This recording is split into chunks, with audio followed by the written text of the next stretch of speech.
우리들의 아버지 하나님, 오늘도 이 새벽 저희들을 깨워주시고 고요한 가운데 주님을 만나게 해주시니 감사합니다. 오늘 하루의 삶도 주님의 백성임을 확인하는 하루의 삶 되도록 주님 인도해 주시고, 하나님의 백성으로 주님과 함께 동행하고 거듭나는 삶 살도록 주님 축복해 주시옵소서. 성령 하나님, 우리들의 마음을 주장해 주셔서 주님만으로 충만한 심령 되도록 주님 인도하여 주시옵소서.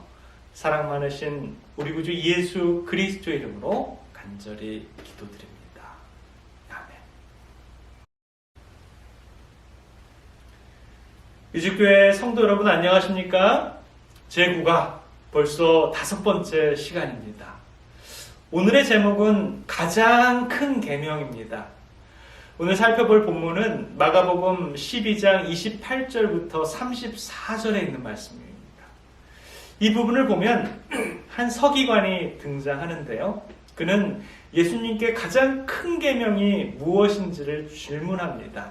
예수님께서는 신명기 6장에 등장하는 이 10계명 중에 첫째 점부터 네 번째 계명인 사람과 하나님과의 이 율법을 요약한 부분을 그 서기관에게 답으로 알려주시는데요. 그 부분을 이렇게 요약하죠. 마음을 다하고 목숨을 다하고 뜻을 다하고 힘을 다하여, 즉 자신의 전부를 다해서 하나님을 사랑하라 라고 이렇게 알려줍니다. 그리고 그 뒤에 이 5번째부터 이 10번째 계명에 등장하는 사람과 사람 사이의 계명에 대해서는 이웃을 내 몸과 같이 사랑하는 그런 계명으로 요약해서 말씀을 하십니다. 영감의 교훈의 말씀처럼 우리가 하나님을 최고로 사랑할 때만 우리 이웃을 공평하게 사랑할 수 있다라고 이렇게 시대의 소망을 우리들에게 말씀합니다. 하나님을 온전히 사랑하지 못하면 내 자신도 사랑할 수가 없고, 그렇지 않은 사람이 결코 내 이웃을 내 몸과 같이 사랑하기가 쉽지 않다라는 것이죠. 대부분의 이 종교 지도자들은 예수님과 별 관계가 좋지 않거나 또 그분의 말씀을 반대하는 입장을 취하고 있었지만, 그러나 오늘 등장하는 한 서기관의 모습은 예수님과 대화를 통해서 하나님의 계명을 더 확실하게 인정했을 뿐만 아니라 많은 사람들이 보는 앞에서 예수님의 말씀을 옳소이다, 하나님은 한 분이시요 그 외에 다른 이가 없다 하신 말씀이 참이니다 라고 인정하고 주님을 확신하게 하는 그런 모습을 보여줍니다. 대부분의 사람들이 당시 이 지도자들의 시선과 그들의 권력 앞에서 예수님 앞에 독대하기를 꺼려하거나, 비록 주님의 말씀을 공감하더라도 저 먼 발치에서 관망하거나 구경하기가 쉬웠을 텐데, 오늘 등장하는 이 서기관은 어떠한 용기와 믿음이 있었기에 이렇게 담대할 수 있을까요? 그뿐 아니죠. 마가복음 12장 33절에 보면 서기관은 이렇게 덧붙입니다. 또 마음을 다하고 지혜를 다하고 힘을 다하여 하나님을 사랑하는 것과 또 이웃을 자기 자신과 같이 사랑하는 것이 전체로 드리는 모든 번제물과 기타 제물보다 나으니이다.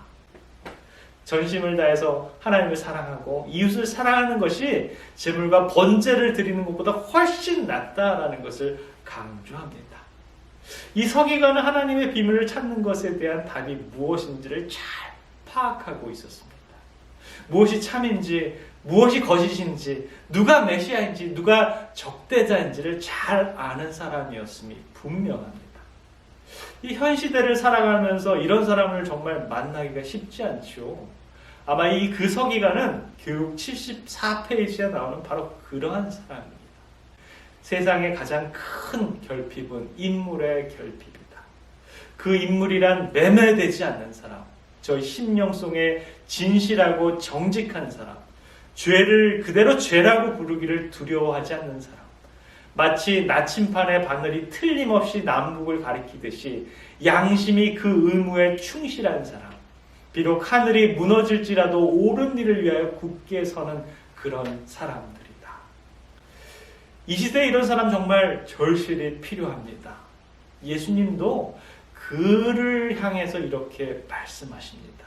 마가복음 12장 34절입니다. 예수께서 그가 지혜 있게 대답함을 보시고 이르시되 내가 하나님의 나라에서 멀지 않도다 하시니 그 후에 감히 묻는 자가 없도다. 하나님의 나라가 멀지 않다라는 말은 가깝다라는 말이죠.